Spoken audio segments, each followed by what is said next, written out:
यशस्वी coaching संस्थान के इस YouTube चैनल पर आप सभी का स्वागत है। पिछले वीडियो में हम लोग कक्षा 12 इतिहास का 10 तक हम लोग पढ़ चुके हैं, विद्रोही और राज। आज हम लोग चैप्टर 11 जो महात्मा गांधी से रिलेटेड है, महात्मा गांधी और राष्ट्रीय आंदोलन। महात्मा गांधी ने क्या क्या राष्ट्रीय आंदोलन की, इसी से रिलेटेड हम लोग इस चैप्टर को पढ़ेंगे। कक्षा 12 का यह इतिहास होगा, जिसमें हम लोग पढ़ेंगे पहले महात्मा गांधी के बारे में। महात्मा गांधी ने क्या क्या ऐसे आंदोलन की, अंग्रेजों को यहाँ से भगाने में उन्होंने क्या क्या योगदान दिए, इसी के बारे में हम लोग इस पूरे चैप्टर में पढ़ेंगे। तो सबसे पहले हम लोग जान लेते हैं महात्मा गांधी के जीवन परिचय के बारे में। महात्मा गांधी के जानना क्या, आप सभी कोई पहले से जानते हैं, लेकिन एक बार पुनः फिर से जान लेते हैं। महात्मा गांधी का पूरा नाम जो है मोहनदास करमचंद गांधी है। इनका जन्म 2 अक्टूबर 1869 ईस्वी को पोरबंदर, जो कि गुजरात में है, गुजरात राज्य के अंतर्गत है। यह 1893 ईस्वी में शिक्षा के लिए दक्षिण अफ्रीका जाते हैं और वहां पर ये दक्षिण अफ्रीका जाने के बाद वहां पर इन्होंने कई सारे भेदभाव को खत्म करते हैं। तो यह भेदभाव खत्म करने के बाद वहां के एक इतिहासकार जिसका नाम है चंद्रसन देवणे सन, इन्होंने जो है वो, इनका कथन है कि महात्मा गांधी ने जो दक्षिण अफ्रीका में काम किए हैं, जो वहां से भेदभाव को खत्म किए हैं, तो इनका मानना है कि महात्मा गांधी के को दक्षिण अफ्रीका के लोग ही महात्मा बनाए हैं। तो चंद्रसन देवणे सन के अनुसार जो है इतिहासकार है, जिनका कहना है कि दक्षिण अफ्रीका के लोग ही महात्मा गांधी को महात्मा बनाए हैं। महात्मा गांधी वहां से पुनः अपने स्वदेश की ओर 1915 ईस्वी में लौटते हैं। और जब यह गए थे तो उस समय भी यहाँ पर ब्रिटिशर्स का साम्राज्य था, ब्रिटिशर्स का राज्य था। जब लौटे तब भी ब्रिटिशर्स का साम्राज्य था, राज्यपाल था। लेकिन उन्होंने लौटने के बाद एक चीज देखा कि जो कांग्रेस थी, इस कांग्रेस की स्थापना 1885 ईस्वी में की गई थी। यह कांग्रेस जो वर्ष लोगों को बातें को सुनने के लिए अनेक जगह इसकी शाखाएं खुल चुकी थी। जब वो लौटे तो उन्होंने देखा कि कांग्रेस की जगह जगह पर इसकी अनेक शाखाएं खुल चुकी थी। इससे लोग अपना बात जो है कांग्रेस के माध्यम से लोगों तक पहुंचता था, बड़े अधिकारियों के पास पहुंचता था। तो प्रमुख, अब हम लोग यह महात्मा गांधी की जीवनी के बारे में हो गया। उस समय जो उग्रवादी नेता थे, जो ज्यादातर उग्रवादी विचारधारा के, कुछ लोग थे जो उदारवादी, जो यानी कि बातों से समझने वाले, लेकिन कुछ लोग डायरेक्ट लाठी कपार पर मारने वाले। तो ऐसे में लाल बाल पाल जो है यह उग्रवादी नेता है। लाल बाल पाल, लाल से लाला लाजपत राय, जो पंजाब का केसरी भी कहा जाता है, क्योंकि इन्होंने अंग्रेजों के लिए, किसानों के लिए जो है अंग्रेजों से लड़ा, तो वहां के अंग्रेज अधिकारियों ने लाठी से इनको मार दिया, जिसके कारण रक्त का थक्का बन गया और इनका मृत्यु कुछ समय के बाद हो गया। तो पंजाब केसरी के नाम से लाला लाजपत राय को जानते हैं। जिस तरह से इन्होंने पंजाब में किसानों के लिए आंदोलन लड़ी, उसी तरह से महाराष्ट्र के अंदर में बाल गंगाधर तिलक, ये काफी उग्रवादी नेता थे। और यह महाराष्ट्र में लड़ने वाले थे। उसी तरह बंगाल की अगर बात करें तो बंगाल में बिपिन चंद्र पाल। तो लाल बाल पाल, लाल से यानी लाला लाजपत राय, और बाल से बाल गंगाधर तिलक, और पाल से बिपिन चंद्र पाल, जो बंगाल के से नेतृत्व कर रहे थे।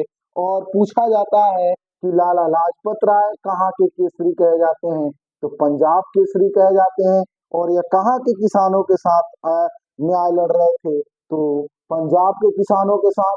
महाराष्ट्र के किसानों के साथ कौन, तो बाल गंगाधर तिलक, और बंगाल से तो बिपिन चंद्र पाल।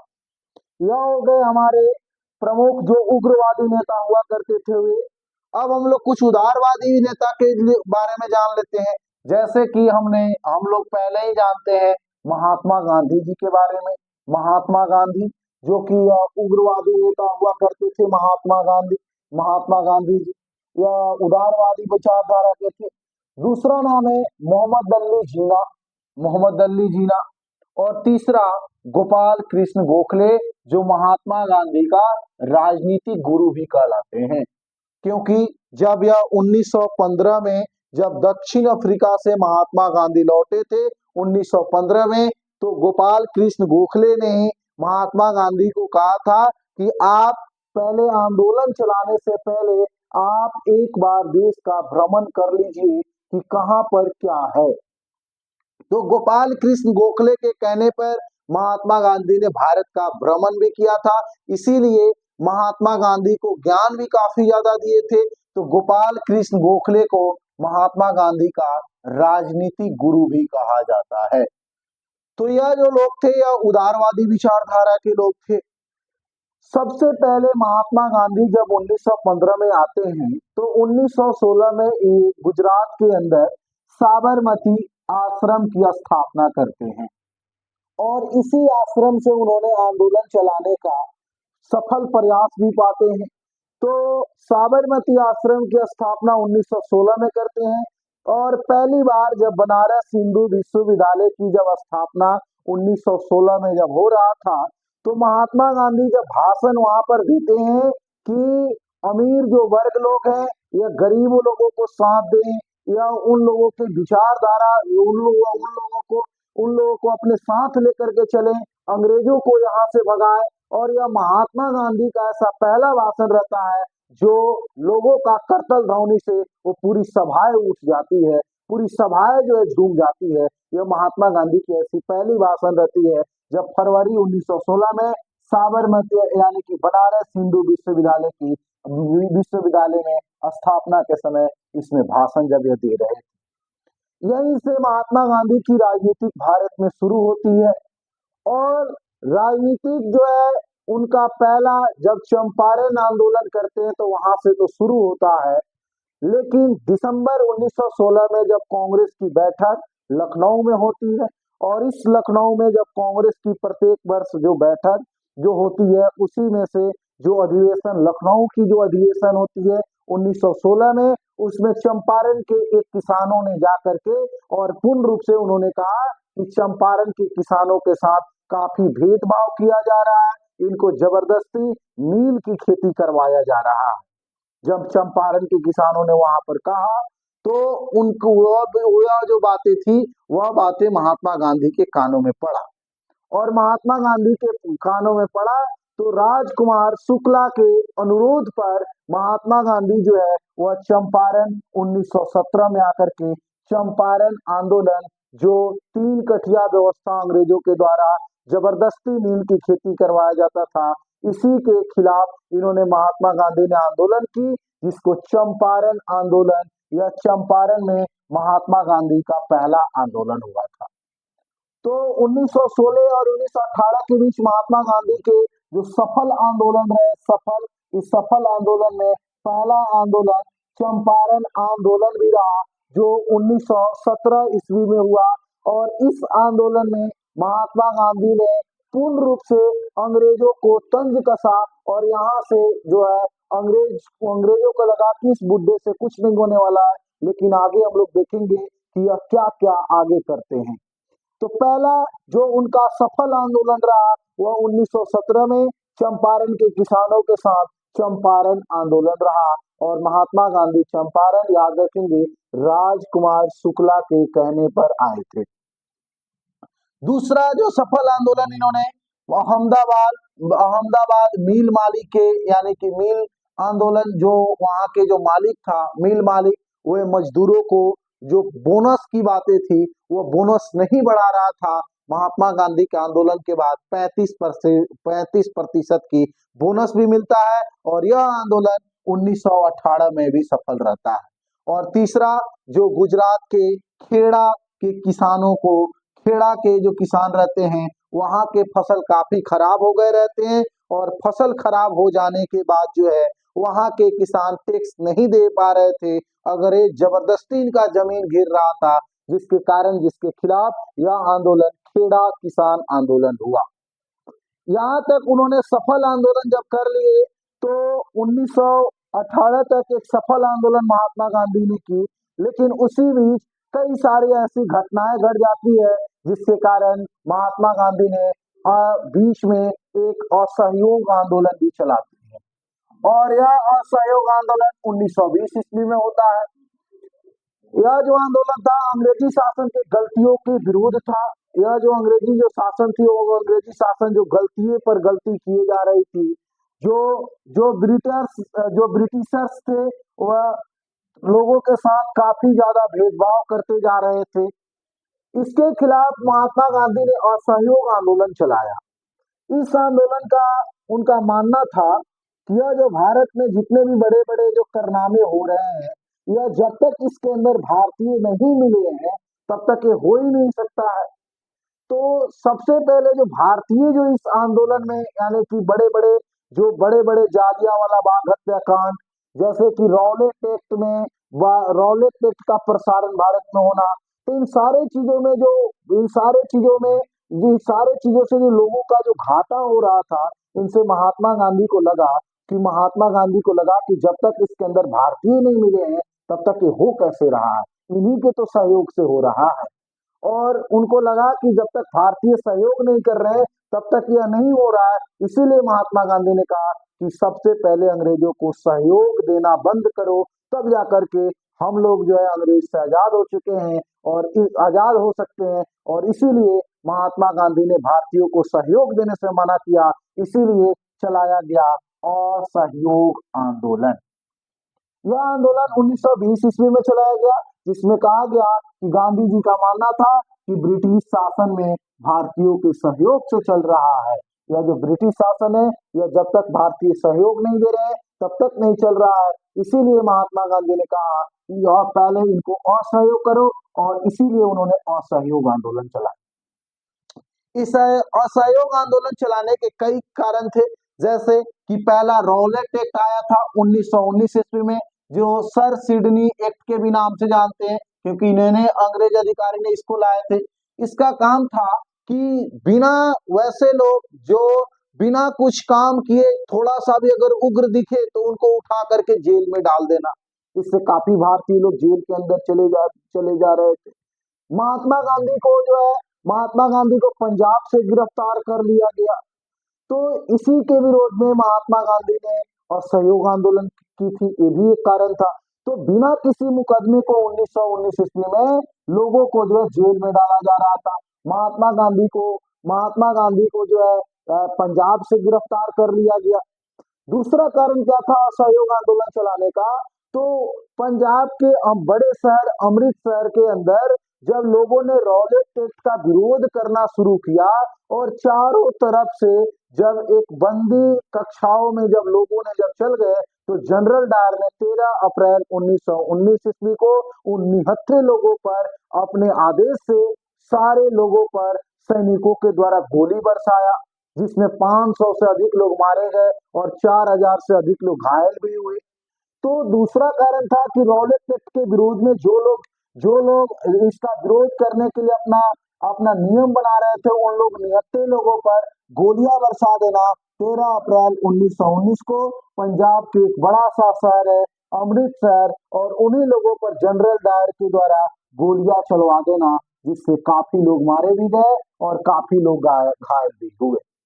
और तीसरा कारण क्या था कि खिलाफत आंदोलन 1919 में हिंदू और मुसलमानों के बीच यह लड़ाई में खिलाफत आंदोलन अंग्रेज इसके बीच में टांग अड़ाया था, जिसमें मोहम्मद अली और शौकत अली इसके नेतृत्व करता थे। ये भी 1919 ईस्वी में खिलाफत आंदोलन।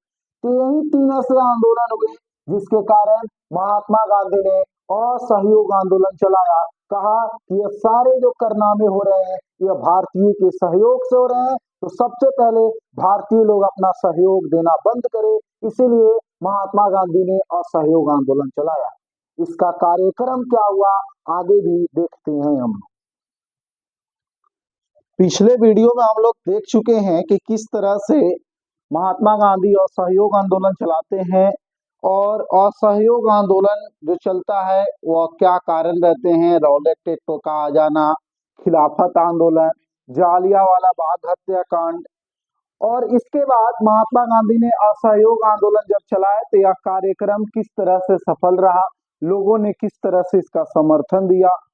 तो जो सरकारी महात्मा गांधी ने के अनुरोध जैसे उन्होंने कहा वैसे लोगों ने किया, जैसे कि सरकारी स्कूल कॉलेज सभी लोगों ने जाना बंद कर दिया, सभी लोगों ने इस सब का बहिष्कार करना शुरू कर दिया। सरकारी कॉलेज हो या सरकारी स्कूल हो, सारे बच्चे लोगों ने जाना बंद कर दिया। सरकारी उपाधियों का बहिष्कार होने लगा, जो भी उपाधि अंग्रेज दे रखे थे लोग उनकी उपाधि को लौटा रहे थे। इसमें सबसे पहले इससे प्रभावित होकर के रविन्द्रनाथ टैगोर ने अंग्रेजों को दिया हुआ उपाधि नाइट की उपाधि रविन्द्रनाथ टैगोर के द्वारा लौटा दी गई, रविन्द्रनाथ टैगोर ने लौटा दी। तीसरा, जो सरकारी न्यायालय जो अंग्रेजों के द्वारा जो बनाए गए थे उनका भी बहिष्कार होने लगा। विदेशी वस्तुओं का बहिष्कार होने लगा। इस असहयोग आंदोलन का इतना प्रभाव रहा, स्वदेशी वस्तुओं का गांधी जी ने कहा कि प्रयोग कीजिए, अपने देश से बने अपने देश के बने निर्मित वस्तुओं का प्रयोग कीजिए, विदेशी वस्तुओं का प्रयोग नहीं करना। तो इस असहयोग आंदोलन का जो कार्यक्रम था वह सरकारी स्कूल कॉलेजों का बहिष्कार, जितने भी उपाधियां थी इस उपाधियों को लौटा देना, सरकारी न्यायालयों का बहिष्कार कर देना, विदेशी जो वस्तुएं थी इस विदेशी वस्तुओं का बहिष्कार कर देना और स्वदेशी वस्तुओं का अपनाना, ये जो था असहयोग आंदोलन का एक कार्यक्रम था। असहयोग आंदोलन का जो प्रगति रहा यह काफी तेजी से रहा। यह इसकी जो प्रगति रहा यह कलकत्ता के अधिवेशन से 1921 में और ज्यादा बढ़ गया। जब कांग्रेस के अधिवेशन जब कलकत्ता में होती है तो 1921 में 396 हड़तालें हो जाती है, इसमें 6 लाख मजदूर शामिल रहते हैं।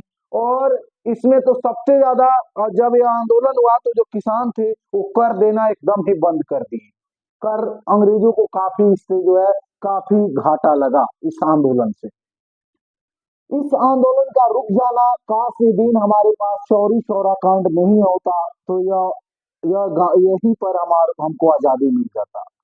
लेकिन इसी घटना के बाद जो है यह असहयोग आंदोलन बंद हो जाता है। वो चौरी चौरा कांड जो 5 फरवरी 1922 को घटती है, उत्तर प्रदेश के एक चौरी चौरा स्थान पर पुलिस चौकियों को जो है जो उग्रवादी जो लोग थे, जो लोगों के द्वारा असहयोग आंदोलन चलाना था, इस असहयोग आंदोलन जो लोगों के द्वारा चलाया जाता था, यह आंदोलन जब पुलिस उधर से मारने उन्होंने इस आंदोलन को बंद करवाना सोची, लेकिन लोगों ने इधर से हड़ताला और वहां की जो पुलिस चौकी थी उस पुलिस चौकी को जला दिया, जिसमें काफी पुलिस भी मारे गए, काफी लोग उसमें पुलिसकर्मी भी घायल हुआ।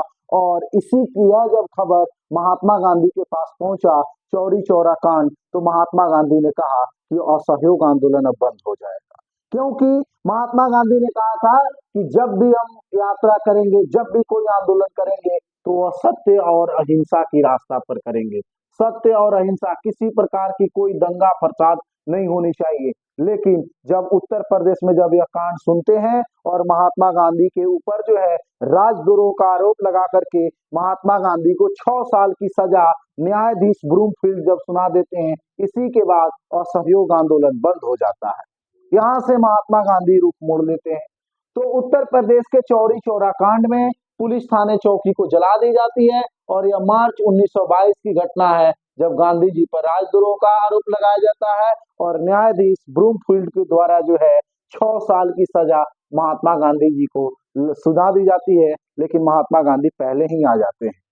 तो काल से दिन अगर नहीं आता तो यहीं पर भारत इस असहयोग आंदोलन से अंग्रेज काफी कमजोर हो गए थे, भारत यहीं पर आजाद हो गया रहता। लेकिन इस चौरी चौरा कांड के कारण जो है आंदोलन बंद करना पड़ा महात्मा गांधी को। और इसके बाद महात्मा गांधी कुछ समय के लिए महात्मा गांधी बीच में जो है कोई आंदोलन नहीं करते हैं, लेकिन वो फिर 1928 ईस्वी में यहाँ 1922 के बाद वो महात्मा गांधी एक बार फिर से जो है 1928 ईस्वी में राजनीति में आने को सोचते हैं, 1928 में पुनः फिर से राजनीति में आने को सोचते हैं। तभी जो है 1928 में साइमन कमीशन आता है और यह भारतीयों की स्थिति को जांच पड़ताल करने के लिए आता है।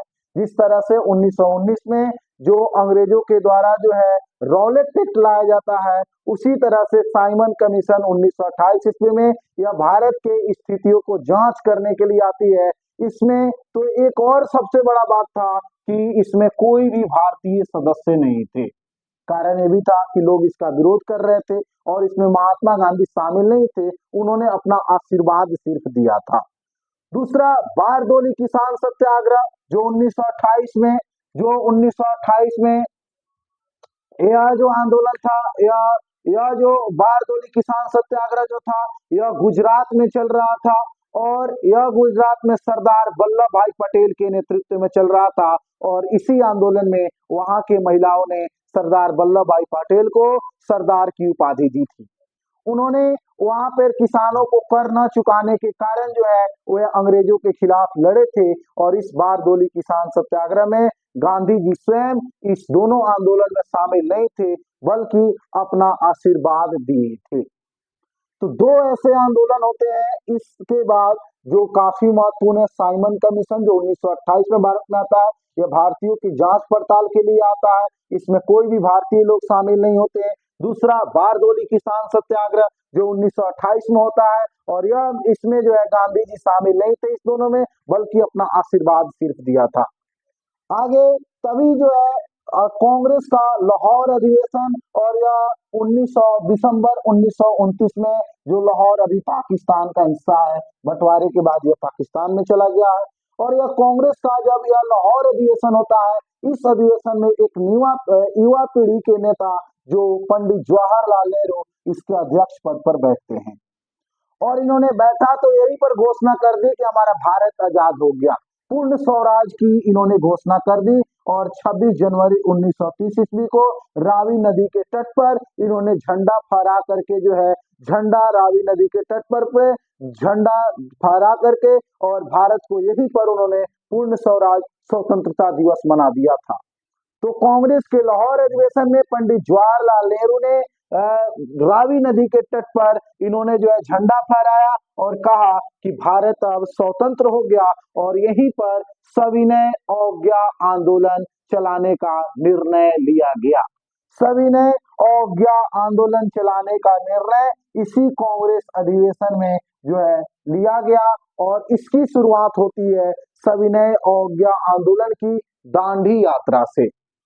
जब अंग्रेजों ने पूरे समुद्र पर कब्जा कर लिया था, नमक बनाने का अधिकार सिर्फ और सिर्फ अंग्रेजों की थी। उन्होंने कहा था कि कोई भी भारतीय कंपनी या भारतीय लोग नमक नहीं बना सकते हैं।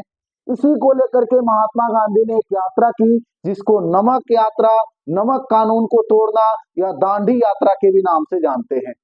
सविनय अवज्ञा आंदोलन की शुरुआत जो है इसी दांडी यात्रा से होती है। यह ब्रिटिशर्स जो थे, वह ब्रिटिशर्स जो नमक समुद्रों पर अपना अधिकार जमा लिए थे और नमक भारतीय लोगों को बनाने का अधिकार नहीं देते थे। इसके नमक कानून को तोड़ना महात्मा गांधी का उद्देश्य था। गांधी जी ने 12 मार्च 1930 ईस्वी को साबरमती आश्रम से समुद्र की ओर चलना शुरू कर दिए। गुजरात के साबरमती आश्रम, जिस आश्रम की स्थापना उन्होंने 1916 ईस्वी में की है। तो दांडी यात्रा पूछा जाता है कि दांडी यात्रा कब शुरू हुई? 12 मार्च 1930 ईस्वी को और यही दिन से साबरमती आश्रम से समुद्र की ओर चलना शुरू कर दिए और 6 अप्रैल 1930 ईस्वी को गांधी जी जो है वह दांडी पहुंच करके मुट्ठी भर नमक बनाते हैं और अंग्रेजों के नमक कानून को तोड़ देते हैं और यहीं से सविनय अवज्ञा आंदोलन जो है पूरे देश में फैल जाती है और एक बार फिर से अंग्रेजों की दहलीज खड़ा हो जाती है। और दांडी यात्रा यह एक पहली यात्रा थी जिस यात्रा में महिलाएं भी बढ़ चढ़ करके भाग ली थी। तो इसके बाद हम लोग दांडी यात्रा जिसमें नमक कानून को तोड़ा गया, यह सबसे बड़ा आंदोलन रहा। अब सविनय अवज्ञा आंदोलन पर अगली वीडियो में हम लोग टिप्पणी करेंगे और किस तरह से महात्मा गांधी को मनाने के लिए अंग्रेज जो है गोल मेज सम्मेलन करते हैं, लेकिन उससे कुछ उनका प्रयास नहीं हो पाता है। अगली वीडियो में इसका पार्ट 2 में हम लोग चर्चा करेंगे। तब तक के लिए धन्यवाद।